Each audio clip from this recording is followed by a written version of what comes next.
अस्सलाम वालेकुम, welcome back with another video और मैं हूं आपका होस्ट शदमान अमीन। तो आज की वीडियो में हम बात करने वाले हैं कि एफबीए और एफबीएम के बारे में कि अमेज़न में ये जो हमारे पास प्लान है हमारे प्रोडक्ट्स को शिप करने के लिए या हमारे प्रोडक्ट्स को मैनेज करने के लिए हमारे पास अमेज़न में दो किस्म के प्लान हैं।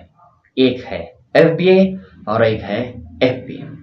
अब एफबीए और एफबीएम या इन दोनों में फर्क क्या है या इन दोनों को हम कैसे अप्लाई कर सकते हैं अपने अमेज़न के बिजनेस में, तो इसके बारे में हम आज बात करने वाले हैं। तो शुरू करते हैं अपनी इस वीडियो को। सबसे पहले हम ये जानते हैं कि एफबीए क्या होता है और फिर हम जानेंगे कि एफबीएम क्या होता है। उसके बाद हम इन दोनों में डिफरेंस समझेंगे कि इन दोनों में डिफरेंस क्या है। जब मैं आपको एफबीए और एफबीएम की डिफिनीशन बताऊंगा तो आप खुद ही समझ जाएंगे कि इन दोनों में फर्क क्या है। मुझे लगता है कि फिर इसमें डिफरेंस करने की कोई जरूरत आपको नहीं पड़ेगी। ओके, तो शुरू करते हैं।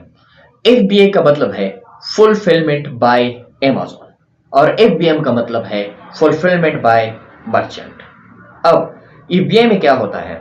ईवीएम ये होता है कि फुलफिलमेंट बाय अमेज़न, लेकिन हाँ एक और बात, इन दोनों को डिफरेंशिएट करने से पहले या डिफाइन करने से पहले आपको ये जानना चाहिए कि फुलफिलमेंट का मतलब क्या है।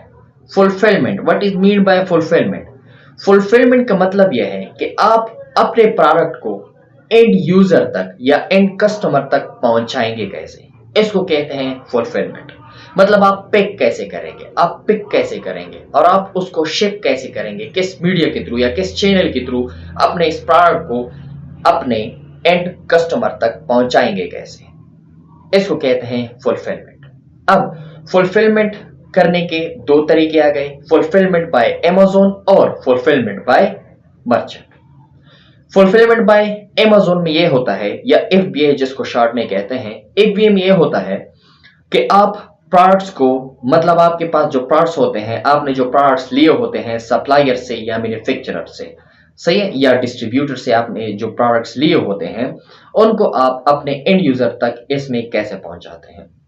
ईवीएम इस तरह होता है कि आपने अपने प्रोडक्ट्स को लेना होगा और अगर आप इस सर दर्द से कि मतलब अब प्रोडक्ट्स की मैनेजमेंट मैं कैसे करूंगा, मतलब इसको मैं पिक कैसे करूंगा, पैकिंग कैसे करूंगा, इसको शिप कैसे करूंगा, अगर इस सर दर्द से आप बचना चाहते हैं तो आप इस्तेमाल करेंगे FBA, fulfilment bye Amazon. Fulfilment bye Amazon में इस तरह होता है कि आपने सप्लायर से प्रोडक्ट्स लिए, अब उन सप्लायर्स को, जब आपने अपने प्रोडक्ट्स को, सॉरी सप्लायर्स को नहीं, प्रोडक्ट्स को, जब आप उन प्रोडक्ट्स को अपने अमेज़न स्टोर पर लिस्ट करेंगे, जब आप लिस्ट करेंगे कि मतलब मेरे पास ये प्रोडक्ट्स हैं, लिस्ट करने के बाद जो स्टेप आता है वो यही आता है कि अमेज़न आपसे पूछेगा कि ये जो प्रोडक्ट्स आपने लिस्ट की हैं इनको आप मैनेज कैसे करना चाहते हैं, आप अपनी इस इन्वेंट्री को किस तरह मैनेज करना चाहते हैं।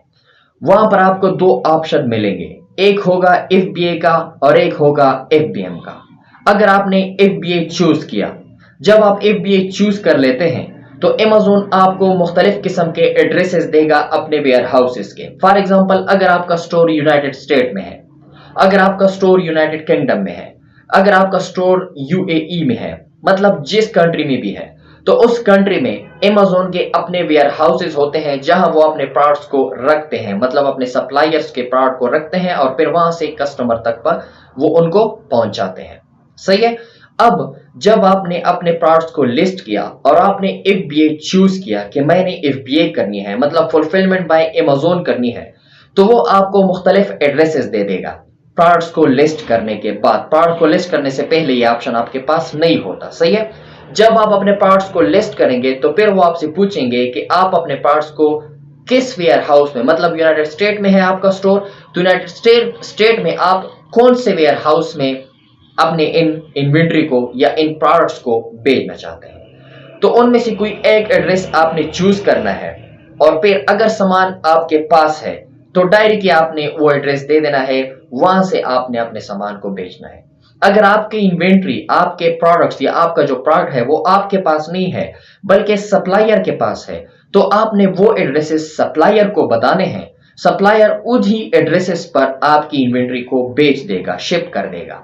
तो 2 दिन में या 3 दिन में, 1 हफ्ता भी लग सकता है, मतलब 1 या 2 हफ्ता या 6-7 दिन, मतलब इस तरह का टाइमिंग लगती है। डिपेंड करता है कि वो आपके प्रोडक्ट्स को किस चैनल के थ्रू भेज रहा है, मतलब बाय बोर्ड भेज रहा है या बाय शिप भेज रहा है, बाय एयर जिसको कहते हैं। अगर बाय एयर भेज रहा है तो फिर तो जल्दी पहुंच जाएंगे। अगर बाय बोर्ड भेजना चाहते हैं आप, उसको कहते हैं कि बाय बोर्ड भेज दो, तो बाय बोर्ड के मतलब चार्जेस तो कम होते हैं बाय एयर से, लेकिन क्या होता है कि उसमें कुछ टाइम भी लगेगा, मतलब 1 हफ्ता लगेगा बाय एयर। अगर 1 हफ्ता लगता है तो बाय बोट 2 हफ्ते लगेंगे। सही है। तो अगर आप मतलब आप अफोर्ड कर सकते हैं कि बाय एयर के चार्जेस मैं अफोर्ड कर सकता हूँ, शिपमेंट के मतलब एयर के या प्लेन के थ्रू मैं उसको भेजना चाहता हूँ, उसके चार्जेस मैं अफोर्ड कर सकता हूँ, तो फिर आप अपने सप्लायर को कहेंगे कि बाय एयर भेज दो। सही है। इतना ज्यादा फर्क नहीं होता, $5-10 का फर्क होता है। बहरहाल अगर आप जल्दी पहुंचाना चाहते हैं अपने पार्ट्स को वेयर हाउस में तो बाय एयर भेजेंगे। अगर आप मतलब कहते हैं कि कोई जल्दी नहीं है, आराम से पहुंच जाए, तो फिर बाय बोर्ड भी आप भेज सकते हैं। मतलब $5-10 अगर आप चाहते हैं कि बच जाए मेरे, तो बाय बोर्ड भी आप वहां अपने प्रोडक्ट्स को भेज सकते हैं। तो क्या करना है, आपने जो प्रोडक्ट्स अपने सप्लायर से लिए हैं, तो उस सप्लायर को आपने उन्हीं वेयर हाउसेस के, जब आप प्रोडक्ट्स को लिस्ट करेंगे तो वो आपको एड्रेसेस दे देंगे कि ये वेयर हाउस है हमारे, अमेज़न वाले आपको एड्रेस दे देंगे कि ये वेयर हाउसेस हमारे यूनाइटेड स्टेट में अवेलेबल हैं, आप इनमें से किस एड्रेस पर अपने प्रोडक्ट्स को बेचना चाहते हैं। तो आपने सप्लायर को उन्हीं एड्रेसेस में से किसी एक एड्रेस को लेना है और सप्लायर को दे देना है कि सप्लायर को आपने कहना है कि इसी एड्रेस पर मेरे प्रोडक्ट्स को भेज दो। जब हफ्ता या 2 हफ्ते में आपके प्रोडक्ट्स पहुंच जाएंगे तो अमेज़न की तरफ से आपको नोटिफिकेशन आ जाएगा कि आपकी इन्वेंट्री हमारे वेयर हाउस में पहुंच चुकी है। सिर्फ ये काम आपने करना है कि मतलब अपने स्टोर तक, अपने वेयर हाउस तक अपने सामान की ट्रैकिंग करनी है, मतलब कि यहां पर पहुंच जाएं बस। उसके बाद सारी जिम्मेदारी अमेज़न की।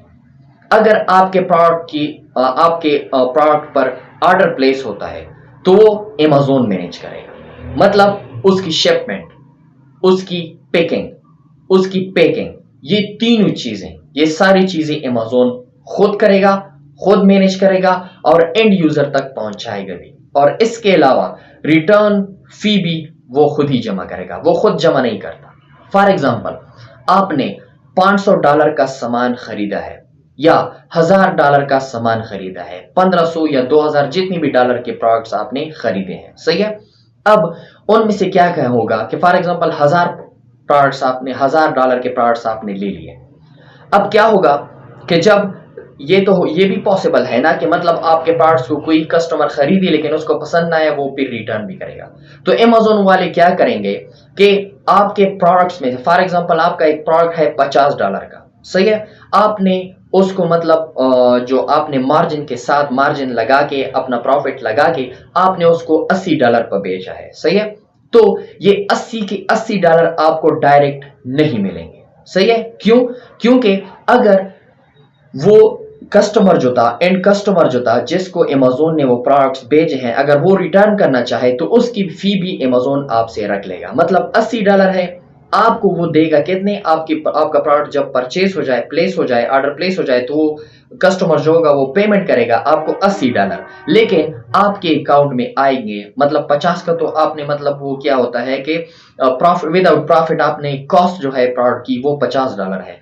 अब क्या आपने 80 का बेचा, तो क्या होगा कि $70 अमेज़न अपने साथ रख लेगा और $10 फॉर एग्जांपल आपको दे देगा। ऐसा नहीं होता कि बस अमेज़न वो हड़प कर जाता है, वो आपको फिर देते हैं जब आपका ऑर्डर जो है वो कंप्लीट हो जाए। मतलब जब एंड कस्टमर उसको रिटर्न ना करना चाहे, मतलब बस उसने कह दिया कि बस ये मेरा हो गया, तो वो बाकी जो पेमेंट, मतलब $50 तो आपकी कॉस्ट थी, $50 और इसमें $30 इंक्लूड कर दें, $80, फिर आपके अकाउंट में वो ट्रांजेक्शन हो जाएगी। हाँ, 80 के 80 नहीं आएंगे। क्यों? क्योंकि पैकिंग की फी, शिपमेंट की फी और प्रोडक्ट की फी, चूंकि अमेज़न आपको प्लेटफॉर्म प्रोवाइड कर रहा है, फॉर एग्जांपल 7 से 8 डॉलर फिर भी आपसे कट जाएंगे। मतलब $80 में से आपके पास कितने आएंगे, फॉर एग्जांपल 72, 71 या $70 आपके पास पहुंच जाएंगे। ये होता है एफबीए। एफबीए में क्या होता है कि सारा कुछ आप अमेज़न पर ही छोड़ देते हैं। सिर्फ ये करना होता है कि आपने प्रोडक्ट्स लेने हैं और फिर वेयर हाउस में बेच देने हैं, फिर सब कुछ मैनेज करेगा अमेज़न। हाँ, अमेज़न अपनी फी लाजमी बात है कि वो कट जरूर करेगा, क्योंकि वो शिप कर रहा है, वो पिक कर रहा है, वो पैक कर रहा है, आपको सारे दर्द से निजात दिला रहा है, तो लाजमी बात है $1-2 वो लाजमी लेगा। अब आते हैं FBM की तरफ। FBM क्या होता है? Fulfilment bye merchant. FBM means fulfilment bye merchant.